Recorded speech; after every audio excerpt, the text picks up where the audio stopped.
শিরক। আল্লামা ইবনুল কাইয়িম রাহিমাহুল্লাহ বলেন, পৃথিবীতে আত-তাওহীদু আউয়ালু মিন দাওয়াতির রাসূল ওয়া আউয়ালু মানাজিলাত তারিক। পৃথিবীতে সব রসুলদের প্রথম দাওয়াত ছিল তাওহীদ, আর সিরাতে মুস্তাকিমের প্রথম স্তরই হলো তাওহীদ। যার তাওহীদ নেই সে পথচ্যুত, সে সিরাতে মুস্তাকিমের বাইরে। আর আল্লাহকে যারা পেতে চায়, ফিহি মিন সালিকি ইলাল্লাহি তাআলা, আল্লাহর অন্বেষণকারী ব্যক্তিমাত্রই তাদের জীবনের প্রথম ধাপ, প্রথম স্তর হলো তাওহীদ। যারা তাওহীদ জানে না তারা মূর্খ, যারা শিরক বোঝে না তারা মূর্খ।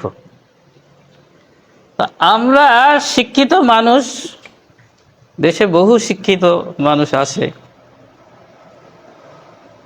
কিন্তু এত কপাল পোড়া আমরা, এত হতভাগা আমরা, বড় বড় ডিগ্রি নিয়েও এত বড় মূর্খতার পরিচয় আমরা দিয়ে থাকি যে আমরা কখনো শিক্ষিত, আমরা কখনো ইলমের কিছু প্রথম ধাপ শিখতে পেরেছি, বুঝতে পেরেছি, এটা বোঝা বড়ই কঠিন। অসংখ্য শিক্ষিত মানুষ আমরা প্রকাশ্যে অপ্রকাশ্যে শিরককে ইবাদত মনে করতেছি। আলহামদুলিল্লাহ, আমরা কোন কোন ক্ষেত্রে শিরককে ইবাদত মনে করে করতেছি। নাউযুবিল্লাহ। আর তাওহীদ তো বুঝি না, আর বিদআত তো আমাদের একেবারে আস্তে পৃষ্ঠে, অস্থিতে, মজ্জায়, রক্তে, শিরায়, উপশিরায় ঢুকে বসে আছে। তাহলে উপায় কি আমাদের? দেখেন আমাদের মুসলিম জাতির অবস্থা। এই বিশ্বকাপ বোধহয় কদিন আগে শেষ হয়েছে, শেষ হয়নি? আমরা দেখিও না, জানিও না, বুঝিও না। তো কি ইন্নালিল্লাহ পড়বেন নাকি এটা আপনার কি মনে করেন? ইহুদি খ্রিস্টানদের লোগো, তাদের ট্যাটু সংবলিত গেঞ্জি হুজুরদের ছেলেরাও গায়ে পরে রাতের পর রাত একেবারে সময় অপচয় করে, নষ্ট করে, এটা কি আনন্দ তারা পাচ্ছে, কি আনন্দ তারা করতেছে। মানুষের মন আনন্দ পাবে, রিক্রিয়েশন আছে, চিত্ত বিনোদন আছে, তাই বলে শিরক করে, তাই বলে বিদআত করে, তাই বলে অমুসলিমদের কালচার বুকে ধারণ করে। নাউযুবিল্লাহ। কত মুসলিমদের মেয়েরা পর্যন্ত এইরকম স্ট্যাটাস দিচ্ছে যে অমুক দলের পক্ষে সাপোর্ট নিলে আমি তার জন্য দেহও দিতে রাজি। নাউযুবিল্লাহ। তার সাপোর্টের দল যদি জিততে না পেরেছে, এদেশে আত্মহত্যারও খবর পর্যন্ত আসতেছে। নিজের জীবন পর্যন্ত তার ওই সাপোর্টের দল জিততে পারেনি, নিজের জীবন পর্যন্ত সে নষ্ট করে দিচ্ছে। কোথায় চলে গেছি আমরা? এত মূর্খতা, এত এত জেহালত আমাদের ভিতরে ঢুকেছে যে আমরা সত্যটাকে, ভালোটাকে, কল্যাণটাকে আমরা বুঝতেই পারি না, চিনতেই পারি না। অকল্যাণ নিয়ে, অমঙ্গল নিয়ে আল্লাহর নবী, প্রিয় নবী মুহাম্মদ রাসূলুল্লাহ সাল্লাল্লাহু আলাইহি ওয়াসাল্লামের স্পষ্ট কথা, মান তাশাব্বাহা বিকওমিন ফাহুয়া মিনহুম। অন্যদের অনুকরণ করে যারা, ইসলাম ছাড়া যারা অন্যদের কালচার ফলো করে, ফাহুয়া মিনহুম, ও তাদের ভিতর। আপনি পিতা, আপনার ছেলে ব্রাজিল, আর্জেন্টিনার সমর্থক হয়ে যে আত্মঘাতী অবস্থায় নিজেকে নিয়ে গেছে, আপনার চোখে পড়ে না? এবং এত বেপরোয়া তারা, আমি সেদিন আমার বাজারে একটা বেশ ইন্টারমিডিয়েট পড়ে টড়ে এই ধরনের বয়সের একটা ছেলে, ও এক দলের গেঞ্জি গায়ে দাঁড়িয়ে আছে। বাপ, তোমার গেঞ্জি কত নেছে? তুমি কিনেছো না আব্বা কিনে দিয়েছে? এই এই যে তোমার গেঞ্জিতে এই লোগোটা, এই ট্যাটুটা, এটা কাদের তুমি জানো? তা ও সবকিছু জানি না, একটু করতে হয় তাই করিস। আমি একটু গায়ে হাত বলি, এটা এটা ঠিক না বাপ, এই গেঞ্জি তুমি এই পরিস, বলি এ কোনো ব্যাপার না। আমার দোষ দিয়ে দিল, একটা গেঞ্জি পরেছি, এটা করতে হবে এমন না, এ একটা পোশাক মাত্রই, কোনো ব্যাপার না। এই পর্যায়ে আমাদের সন্তানেরা চলে গেছে, আমরা দেখিনি, আমরা দেখেও না দেখি, আমাদের পয়সা দিয়েই তো ওরা কিনেছে, আর কোনো কোনো ক্ষেত্রে আমরাই কিনে দিছি। মূর্খ ফ্যামিলির কথা কি বলবো। একজন বিশ্ববিদ্যালয় কলেজের অ্যাসোসিয়েট প্রফেসর, তিনি একটা পোস্ট দেশে দেখলাম, তিনি এক দলের সাপোর্টার।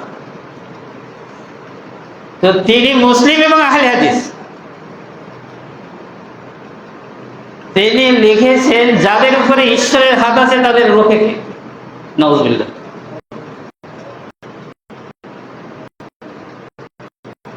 আমাদের জ্ঞান গরিমার স্কেল স্তর এই যদি হয়, তাহলে আমাদের দিয়ে আমরা প্রতি জুমায় ন্যূনতম খুতবাটা তো শুনি।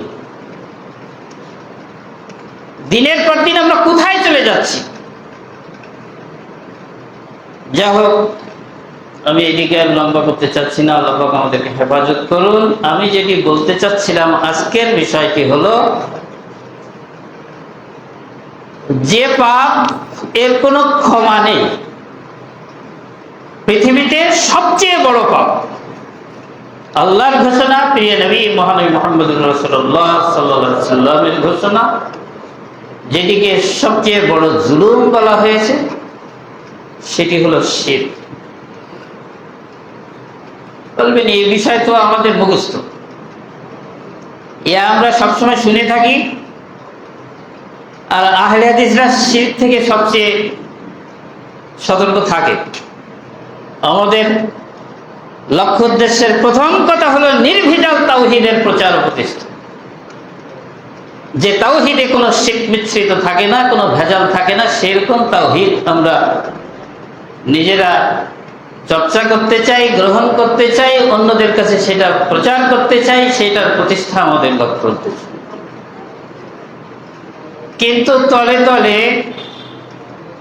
আমি সূরা নিসার একটি আয়াত পড়েছি, আল্লাহ পাক এখানে বলছেন, আউযু বিল্লাহি মিনাশ শাইতানির রাজীম, ইন্নাল্লাহা লা ইয়াগফিরু আন ইউশরিকা বিহি ওয়া ইয়াগফিরু মা দুনা যালিকা লিমান ইয়াশা।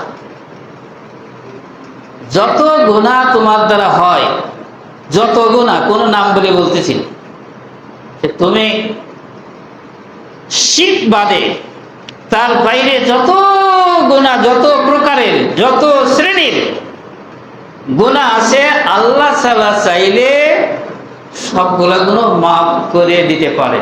তোমার তওবার দ্বারা, তোমার পাপ থেকে ফিরে আসার দ্বারা, বিভিন্ন আমলের দ্বারা আল্লাহ সব গুনাহগুলো চাইলে মাফ করে দিতে পারেন, কিন্তু শিরকের গুনাহকে আল্লাহ ক্ষমা করে দেন।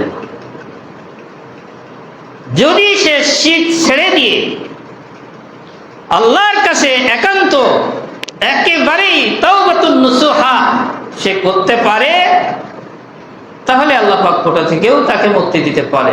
কিন্তু যতক্ষণ পর্যন্ত সেখান থেকে সে ফিরে এসে তওবা না করে, আল্লাহ পাক কখনোই শিরকের গুনাহকে মাফ করে দেন না। আর তওবা করেছি বাস মাফ হয়ে গেছে, এই ধারণাটাও ঠিক না।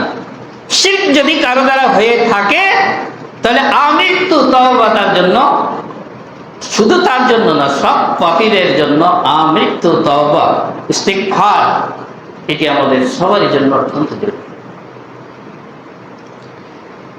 সূরা ইউসুফ 106 নম্বর আয়াতে আল্লাহ তাআলা বলছেন, ওয়ামা ইউমিনু আকসারুহুম বিল্লাহ।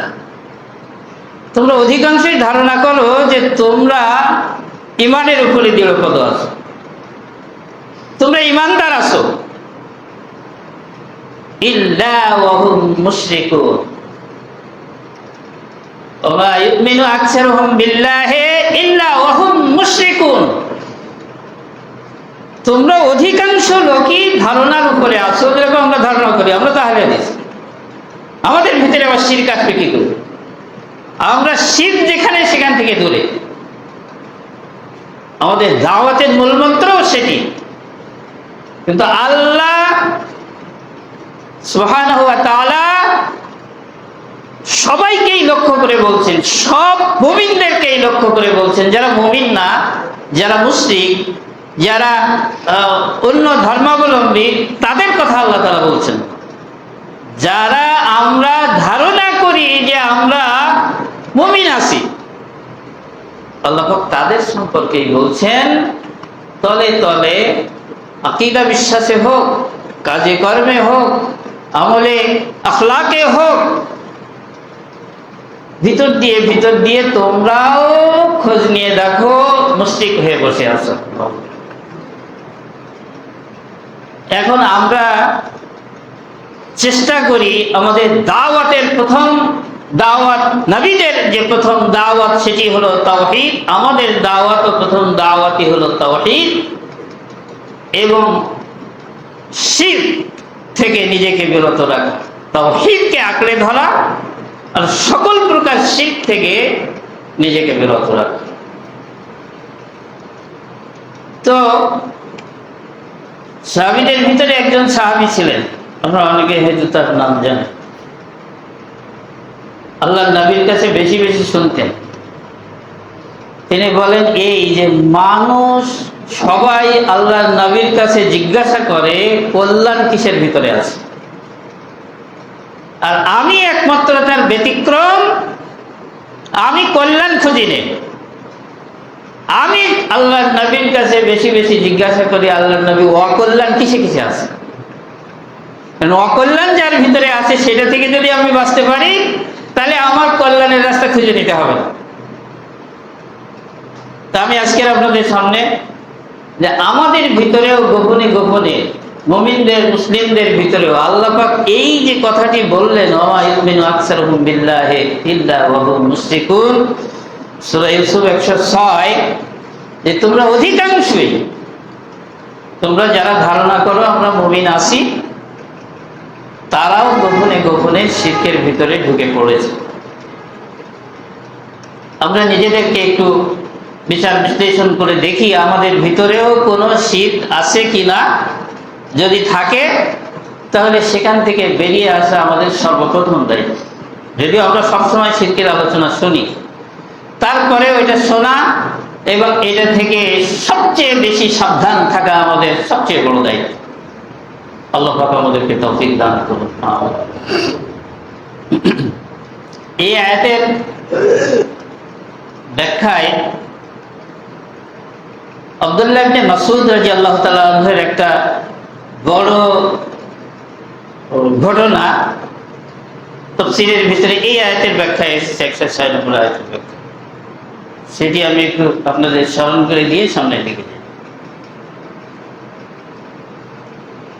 তো আব্দুল্লাহ ইবনে মাসউদ রাদিয়াল্লাহু তাআলা আনহু তার স্ত্রী হযরতে যায়েনাব রাদিয়াল্লাহু তাআলা আনহা, তিনি বর্ণনা করতেছেন যে আমার স্বামী যখন বাইরের থেকে বাড়ি আসতেন তখন ওনার একটা অভ্যাস ছিল, তিনি কাশি দিতেন, জোরে জোরে গলা ঝাড়া দিতেন, যাতে ভিতরের লোক শুনতে পায় যে বাড়ি এসেছেন, এবং এমন কোন দৃশ্য তার নজরে না পড়ে যেটা উনি অপছন্দ করেন। তো একদিন হঠাৎ করে এরকম সিগন্যাল পেলাম, তাড়াতাড়ি আমরা সব জড়সড় হয়ে বসলাম। এই সময় আব্দুল্লাহ বিন মাসউদের স্ত্রী তিনি বলছেন যে আমি অসুস্থ ছিলাম আর এক কবিরাজ মহিলা চিকিৎসা নিতেন। তো কবিরাজ মহিলা তখন আমার পাশে ছিল, সে একটা সুতা পরে ঝাড়ফুঁক করে আমার গলায় বেঁধে দিয়েছে। ইহুদি মহিলা। তো সুতাটা তখন আমার গলায় বাঁধা, এমত অবস্থায় আব্দুল্লাহ ইবনে মাসউদ সিগন্যাল দিতে দিতে ভিতরে চলে আসলেন, আমার কাছে আসলেন। আমি তাড়াহুড়া করে, কবিরাজ যেহেতু ওই কবিরাজ আব্দুল্লাহ ইবনে মাসউদ সহ্য করে না, কিন্তু আমি তার দিয়ে একটু সেবা পাই, তাই গোপনে গোপনে তার থেকে তার কবিরাজি নিয়ে আমি চিকিৎসা করাই। আমি তাড়াতাড়ি ওই বুড়িকে খাটের নিচে পালিয়ে তাকে লুকিয়ে রাখলাম, আব্দুল্লাহ ইবনে মাসউদ যাতে ওটা না দেখতে পায়, যেহেতু তিনি ওটা পছন্দ করেন। এরপরে যে চৌকিতে বুড়ি বসা ছিলেন, ওই চৌকিতে আব্দুল্লাহ ইবনে মাসউদ বসে পড়লেন, আমার খোঁজ খবর নিলেন। এমত অবস্থায় আমার গলায় সুতাটা দেখে তার চোখ লাল হয়ে গেছে। এটা কি? আব্দুল্লাহ ইবনে মাসউদের স্ত্রী জায়নাব রাদিয়াল্লাহু তাআলা আনহা, তিনি বললেন, আমি ওই কবিরাজ বুড়ির ডেকেছিলাম, উনি এটাতে ঝাড়ফুঁক করে আমার গলায় দিয়েছেন যাতে আমি পুরো সুস্থ হয়ে যাই। উনি রাগান্বিত হয়ে বললেন, আল্লাহর নবী, প্রিয় নবী মহানবী মুহাম্মদুর রাসূলুল্লাহ সাল্লাল্লাহু আলাইহি ওয়াসাল্লামের সাহাবী আব্দুল্লাহর ঘর কখনো শিরকের মুখাপেক্ষী থাকবে না, কখনোই এই ধরনের শিরকের মুখাপেক্ষী আব্দুল্লাহর ঘর থাকবে আমি বেঁচে থাকতে কখনোই না।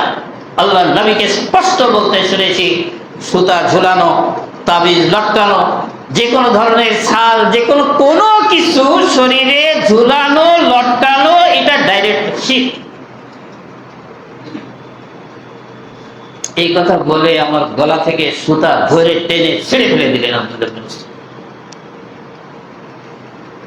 আমি আবার একটু বললাম যে আপনি তো বলতেছেন ঠিকই, যেটা আমরা বলি না অনেক সময়, বলতেছেন ঠিকই, কিন্তু কোন ডাক্তারের কাছে যে আরোগ্য পেলাম না, ওই গুনিনের কাছ থেকে, ওই কবিরাজের কাছ থেকে এই মাদুলি নিয়ে, সুতা পড়া নিয়ে, এই গাছের ছাল নিয়ে, এই জিনিসটা আমার শরীরে ঝুলিয়ে রেখে আমি শেফা পেয়েছি। এরকম হয় না? হয়তো আমরা আগে হিসেবে কি হবে, তাহলে আমাদের ভিতরেও বহু পরিবারে এই ব্যাধি আছে। আব্দুল্লাহ ইবনে মাসউদ রাদিয়াল্লাহু তাআলা আনহু বললেন, তার স্ত্রী আরো একটা ঘটনা বললেন, যে আমার চোখের ব্যায়াম ছিল, আমি ওই ইহুদি কবিরাজের কাছে চিকিৎসা নিয়ে আমি যখন ঝাড়ফুঁক করাই আসতাম তার কাছ থেকে আমার চোখ ভালো থাকতো। আব্দুল্লাহ ইবনে মাসউদ পুরো ঘটনা বললেন, শোনো, এই সবগুলোই হলো শয়তানের কারসাজি। শয়তান তোমার চোখে গুতাতো যাতে করে এই শিরক তুমি ধরে রাখো। শয়তান তোমার চোখে গুতানোর কারণে আপাতত একটু সেবা তুমি উপলব্ধি করতে, কোশ্চেন কালেও পুরো সেবা তুমি কখনো পাওনি, পাবে না। তুমি যদি আল্লাহর নবীর শিখানো এই বাণী উচ্চারণ করতে, ওইগুলো উপেক্ষা করে এবং তার উপরে দৃঢ় আস্থা রেখে, আল্লাহর উপরে তাওয়াক্কুল রেখে, তিনি একমাত্র সেবা দানকারী, সেবা তার ছাড়া অন্য কোথাও থেকে আসে না, এই তাওয়াক্কুল রেখে যদি তুমি বলতে, আজিমিল বাস রব্বান নাস ওয়াশফি আনতাশ শাফি লা শিফা ইল্লা শিফাউকা শিফা আল্লাহ ইবাদুস সাকামা, আল্লাহর নবীর এই শিখানো বাণী যদি তুমি অন্তরের অন্তঃস্থল থেকে উচ্চারণ করতে, তাহলে সেই মহা মাবুদ, যিনি সেবা দানকারী, যিনি ছাড়া কোনো জায়গা থেকে আরোগ্য আসে না, তিনি তোমাকে সেবা দান করতেন। কিন্তু তুমি সেই ইখলাস থেকে দূরে সরে গেছো, তুমি সেই ইয়াকিন থেকে দূরে অবস্থান করছো, তুমি আল্লাহর প্রতি সেই তাওয়াক্কুল থেকে দূরে চলে গেছো, যার কারণে শয়তান তোমাকে পদচ্যুত করে এই ইহুদি খ্রিস্টানদের এই সব তাগা, এই সব সুতা, এই সব মাদুলি, এই ব্যাধি তোমাকে শয়তান গুতাগুতি করে আপাতত একটু সুস্থতার মুখ দেখিয়ে তোমাকে গোলক ধাঁধায় ফেলে রেখেছে। এই ব্যাধি আমাদের ভিতরে আছে কিনা? অনেক আহলে হাদিস পরিবারের ভিতরে আছে। যাক, আমি এলেবেলে লম্বা করলে শেষের দিকে যেতে পারবো না, আমি কিভাবে কোন কোন কায়দায় আমাদের ভিতরে সুকৌশলে শিরক ঢুকে পড়ে, আমি কিছু নমুনা যা আপনারা জানেন আমি আপনাদেরকে স্মরণ করিয়ে দিয়ে শেষের দিকে চলে যাবো ইনশাআল্লাহ। কারণ এটা এমন একটা রোগ, এমন একটা পাপ, যার চাইতে সূক্ষ্মাতি সূক্ষ্ম আর কোনো পাপ নেই। আল্লাহ নবী সাল্লাল্লাহু আলাইহি ওয়াসাল্লাম এভাবে বুঝিয়েছেন যে এত সংগোপনে, এত গোপনে তোমার ভিতরে শিরক ঢুকে পড়তে পারে যা তুমি কল্পনাও করতে পারো না। একটু উপমা দিয়েছেন আল্লাহ নবী সাল্লাল্লাহু আলাইহি ওয়াসাল্লাম, একটি কালো পাথরের উপরে যদি কালো পিঁপড়া হেঁটে বেড়ায়, সেটা শনাক্ত করা যায়? সহজে শনাক্ত করা যায় না। তো ওই রকম ভাবে কালো পাথরের উপরে ছোট্ট ছোট্ট ক্ষুদ্র ক্ষুদ্র কালো পিঁপড়া হেঁটে বেড়ালে যেরকম সহজে সেটিকে শনাক্ত করা যায় না, ওই রকম সংগোপনে আপনার আমার ভিতরে শিরক ঢুকে পড়বে। তাহলে কত কত খেয়াল রাখতে হবে, কত সতর্ক থাকতে হবে শিরক সম্পর্কে, এটা থেকে আমরা বুঝে নিতে পারি। যে সমস্ত দরজা দিয়ে আপনার আমার ভিতরে শিরক ঢুকে পড়েছে, গোটা জাতি শিরকে আকণ্ঠ নিমজ্জিত। কিভাবে? যেরকম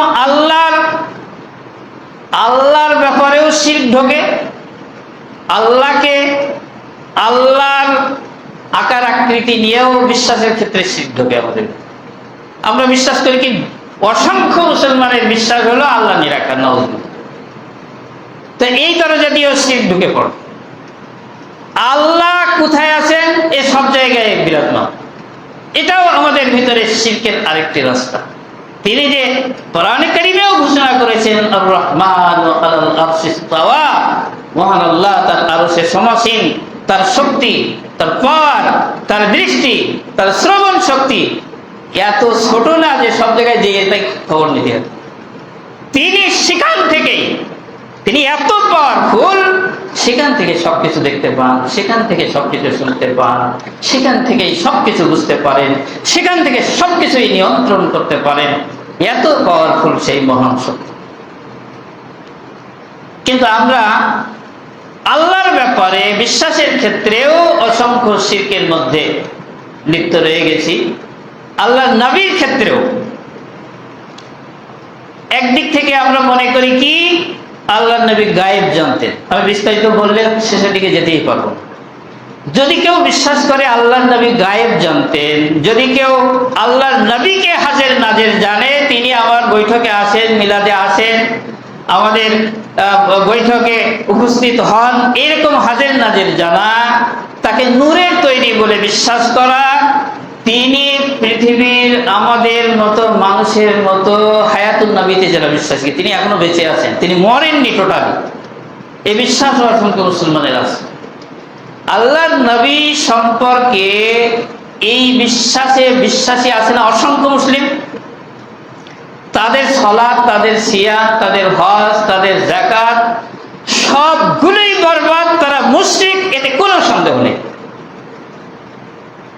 কাজে এই ভেবে দেখুন যে আল্লাহ পাক বলছেন যে অধিকাংশ তোমরা ধারণা করতেছি ইমানের উপরে আছি, কিন্তু ভিতরে ভিতরে সব মুশরিক হয়ে বসে। আল্লাহর নবীর ক্ষেত্রে, বিশ্বাসের ক্ষেত্রে শুধু অসংখ্য জায়গায় আমরা শিরকের মধ্যে ডুবে আছি। আমরা অনেকে মান্যত করি, মান্যত এমনি ভালো কাজ না, তারপরেও আল্লাহ নবী মান্যতকে নিরুৎসাহিত করেছেন। তারপরেও যদি কেউ করে, তার হুকুম হলো সেটি তার শর্ত পূরণ, হুকুম শর্ত সাপেক্ষে করলেও সেটি পূরণ করবে, এবং সেটি হবে লিল্লাহে, অন্য কোনো জায়গায় না, না নলতায়, না গুনাগার কাটি, না সরসিনায়, না কোনো দরগায়, না কোনো দুর্গায়, কোনো জায়গায় না। যদি এইরকম কোনো মানত কেউ করে ফেলে তাহলে সে পুরোপুরি শিরক, সেটি মুশরিক। আল্লাহ ছাড়া অন্য কারো কসম করা শিরক। আমরা তো করি না। দেখেন আপনার পরিবারেও এরকম কালচার আছে না, কাউকে স্বীকার করাতে যে কোরআন শরীফের উপরে হাত দিয়ে বলতে হবে, তার মানে কোরআনের কসম, এটিও করা যাবে না। কোন সৃষ্টির কসম কেউ যদি খায় সেটিও শিরক। আমরা কোন অবস্থায় এটা থেকে আমি লম্বা করে বলবো না, খুতবা শেষের দিকে যাওয়া যাবে না। আর কিভাবে শিরক আছে? কোন লক্ষণকে শুভ অশুভ মনে করা শিরক। এটা আমরা করি কিনা? আচ্ছা জিনিসটা কোনো একটু হয়তো বেরিয়ে একটা হোঁচট লেগেছে যে না আজকে আর যাব না, থাক। কেউ বেরিয়ে কোনো ঝাঁটা কুলা খালি কলস এটা সেটা কত লক্ষণ আছে, বেরিয়ে একটা বিপদ ঘটে গেল, না বেরিয়ে একবার বিপদ থাকে যে আজকে আর যাব না। আল্লাহ নবী সাল্লাল্লাহু আলাইহি ওয়াসাল্লামের কথা, এইরকম কোন লক্ষণ থেকে কোন লক্ষণ দেখে যদি কেউ তার কাজ থেকে নিবৃত্ত থাকে, ওটাকে শুভ অথবা অশুভ মনে করে, তাহলে সে অবশ্যই মুশরিক। এই ব্যাধি থেকে আমরা কিন্তু মুক্ত। আল্লাহ নবী প্রিয় নবী মুহাম্মদ রাসূলুল্লাহ সাল্লাল্লাহু আলাইহি ওয়াসাল্লামের ছোট একটা হাদিস স্মরণ করে দেই। রাসূল সাল্লাল্লাহু আলাইহি ওয়াসাল্লাম বলছেন, মেরাজে অথবা স্বপ্নে তিনি জান্নাতি, কিয়ামতের দিন জান্নাতি উম্মতদেরকে দেখতে থাকলেন। কোন নবীকে দেখলেন একজন লোক তার সাথে আছে, কাউকে দেখলেন দুজন আছে, কাউকে তিনজন, কাউকে পাঁচজন, কাউকে সাতজন, কারোর সাথে মোটে নেই। আম্বিয়া ইকরামদের এইরকম ছোট ছোট ক্ষুদ্র দল দেখতে থাকলেন। তো আল্লাহ নবী এই দেখতেছেন বলে খুব আকুলি বিকুলি করতেছেন, তারা আমার উম্মতের উপায় কি হবে। ওই দেখতে দেখতে একটা বড় দল দেখতে পেলেন। আল্লাহ নবী খুব তৃপ্তি ভরে নিঃশ্বাস নিলেন যে এটা বোধহয় আমার উম্মত হতে পারে। জিবরিল আমিন সেটা বুঝতে পেরে বললেন যে না, এটা আপনার উম্মত না, এটা মুসা আলাইহিস সালামের উম্মত, একটু বেশি অন্য নবী দেখতে। জিবরিল আমিন বুঝতে পারলেন আল্লাহর নবী তার উম্মতদেরকে খুঁজে বেড়াচ্ছেন, অনেক নবীর উম্মতদেরকে দেখতেছেন, কিন্তু উম্মতে মুহাম্মাদীকে দেখতেছেন না। জিবরিল আমিন বলছেন আপনি উপরের দিকে তাকান। আল্লাহ নবী তাকালেন, ডাইনের দিকে তাকান, বামের দিকে তাকান, তাকিয়ে দেখতে থাকলেন বড় বড় দল, জান্নাতি দল। জিবরিল আমিন বললেন ওই একটা দল দেখেন, ওই দলের লোক আছে 70,000, সব আপনার উম্মত। আলহামদুলিল্লাহ। ওই দলটায় লোক আছে কতটা? 70,000।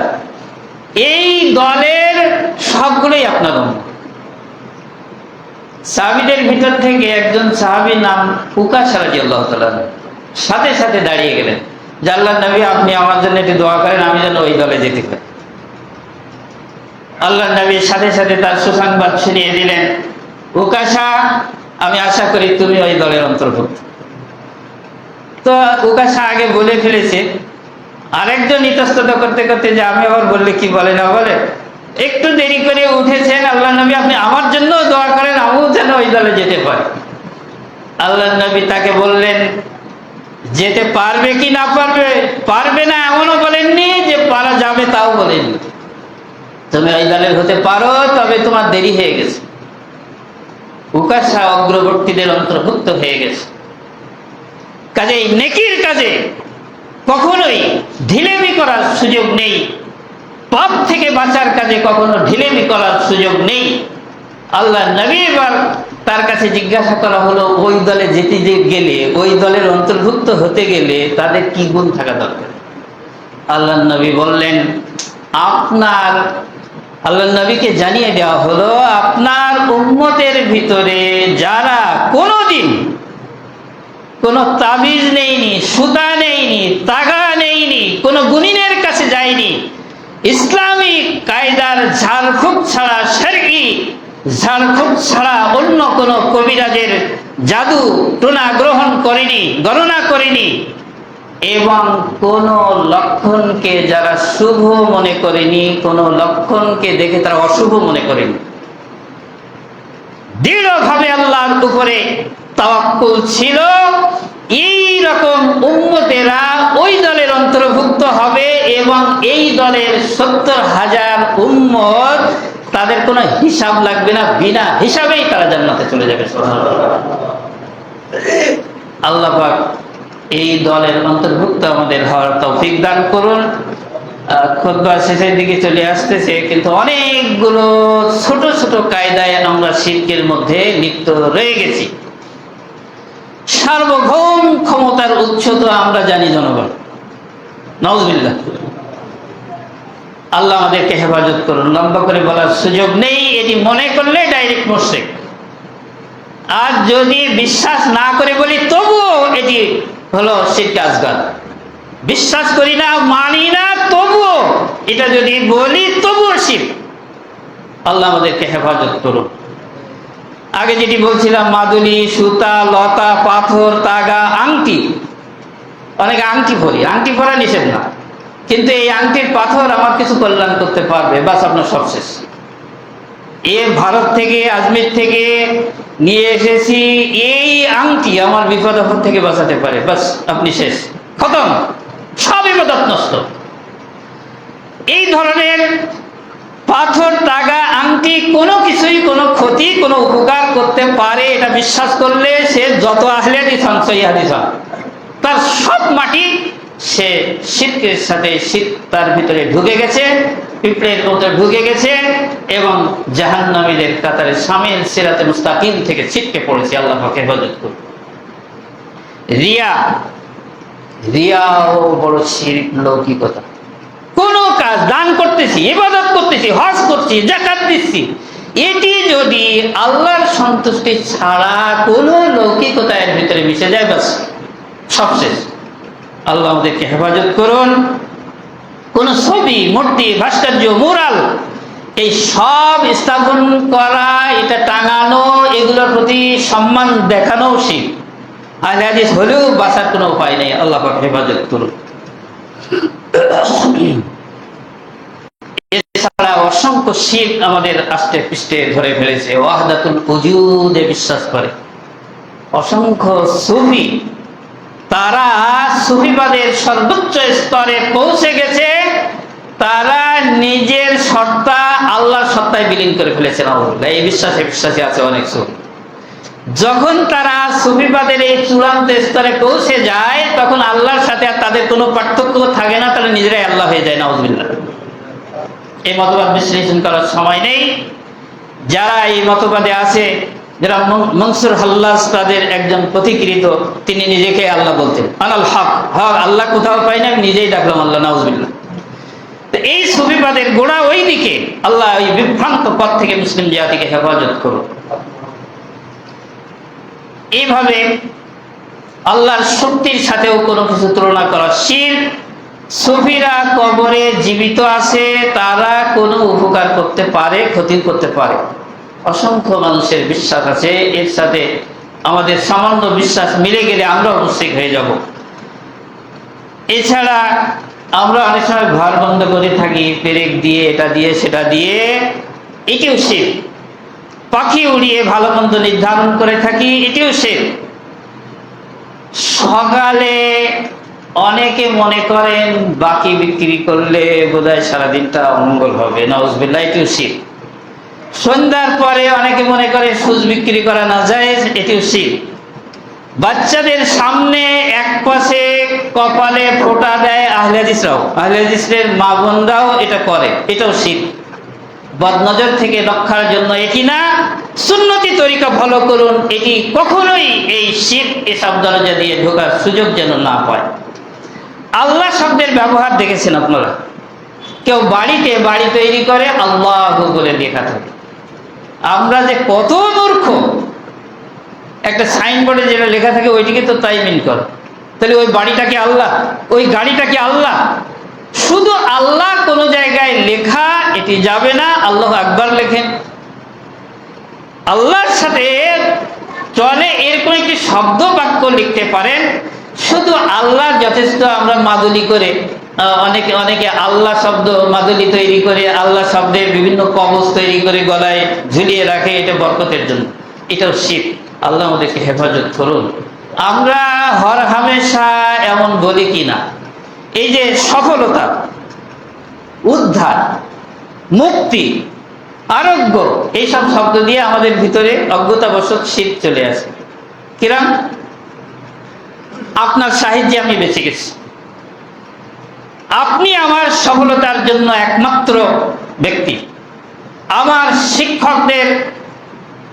আমার শিক্ষকদের কারণে আজকে আমি এই সফলতার সুউচ্চ শিখরে পৌঁছেছি। ওই ডাক্তারের চিকিৎসায় আমি ভালো হয়েছি, ওই ব্যক্তির আপনাদের বা তাদের সহযোগিতায় আমি উদ্ধার পেয়েছি, এই কথাগুলো আমরা হরহামেশা বলে ফেলি। এটিও সর্বসম্মতভাবে শিরক, যদিও আমরা এটা বিশ্বাস করি না, কিন্তু পরিভাষাটা শুদ্ধ করে বলতে হবে অমুক ব্যক্তির সহযোগিতায় আল্লাহ পাক আমাকে উদ্ধার করেছেন, অমুকদের তাদের সহযোগিতায় আল্লাহ পাক আমাকে মুক্ত করেছেন, অমুক ডাক্তারের চিকিৎসায় আল্লাহ পাক আমাকে সুস্থ করেছেন। এই সুস্থতার, মুক্তির, আরোগ্যের, সফলতার নিসবতটা হতে হবে সবসময় আল্লাহর দিকে। কিন্তু ভুলবশত আমরা ওই মানুষকে খুশি করার জন্য হোক আর মূর্খতাবশত হোক, আমাদের ভিতরে এইসব অভ্যাসগত শিরকগুলো একেবারে ওই রকম যেরকম আল্লাহ নবী সাল্লাল্লাহু আলাইহি ওয়াসাল্লাম উপমা দিয়ে বুঝিয়েছেন, এই পিঁপড়ের মতো ঢুকে পড়তেছে। আমরা আহলে হাদিস হলেও কিন্তু আমাদের ভিতরে এভাবে একের পর এক ঢুকে পড়তেছে। আমরা শাফাআত করতে পারবে বলে মনে করি অনেক বড় বড় লোকদেরকে, অনেক পীর, অনেক মাশায়েখ, অনেক বড় লোকদেরকে তারা শাফাআত করবে, কেউ নৌকায় তুলে নেবে, কেউ জাহাজে তুলে নেবে। এই শাফাআত আল্লাহ ছাড়া, আল্লাহর অনুমতি ছাড়া কেউ করতে পারবে এটা মনে করলেও শিরক। আমরা আরো ছোট ছোট শিরকের সাথে হরহামেশা, যেমন যার নাম আব্দুল্লাহ তার তো আমরা আল্লাহ বলিনি, এটা ঠিক আছে, যার নাম আব্দুর রহমান তার আমরা রহমান বলে ডাকি, যার নাম আব্দুল করিম তার আমরা করিম বলে ডাকি, যার নাম আব্দুল গফফার তাকে আমরা গফফার বলে ডাকি, যদিও আমরা মনে করি না ও গফফার। কিন্তু আমাদের মূর্খতাবশত এই ছোট ছোট অভ্যাসগত শিরকগুলো আমরা যদি বাদ না দেই, তাহলে এটিও আমাদের নাজাতের বড় বাধা হতে পারে। এটিও শিরক, যেহেতু গফফার কোনো মানুষ না, ওটি আল্লাহ, রহমান কোনো মানুষ না, আল্লাহ। আল্লাহর নামের সাথে এইরকম সম্পর্কিত যারা বাচ্চাদের নাম রাখি, পিতামাতা থেকেই শুরু করে, কখনোই আমরা ওই আল্লাহর নামের সাথে আব্দুর রহমান বলে ডাকবো, আব্দুল্লাহ যেমন ডাকি, আব্দুল গফফার, আব্দুল সত্তার, আব্দুল জব্বার, আব্দুল বাসেত, আব্দুল মুমিন, আল্লাহর নামের সাথে এই আদ শব্দ অবশ্যই আমরা যোগ করে ডাকবো। সময় লম্বা হয়ে গেছে, দুঃখিত। অনেকগুলো শিরক ব্যবহারগতভাবে এরকম আমরা করি। এই সব শিরক থেকে আমরা যদি মুক্ত থাকার জন্য একেবারে অতন্দ্র প্রহরীর মতো সতর্ক না থাকি, তাহলে গোপনে গোপনে আমাদের ভিতরে শিরক ঢুকে আমাদের সব আমলগুলো বরবাদ করে দেবে। আমরা যেন সবচাইতে বেশি সতর্ক থাকি শিরক সম্পর্কে, যদিও আমরা এটা জানি, তারপরেও আমরা আরো বেশি হুঁশিয়ার, বেশি সতর্ক যেন এ সম্পর্কে থাকি। আল্লাহ পাক আমাদের সকলকে তৌফিক দান করুন, আমিন। বারাকাল্লাহু লানা ওয়া লাকুম ফিল কোরআনিল আযীম ওয়া নাফা'না ওয়া ইয়্যাকুম বিল আয়াতিল হাকীম। ইন্নাহু তাআলা জাওয়াদুল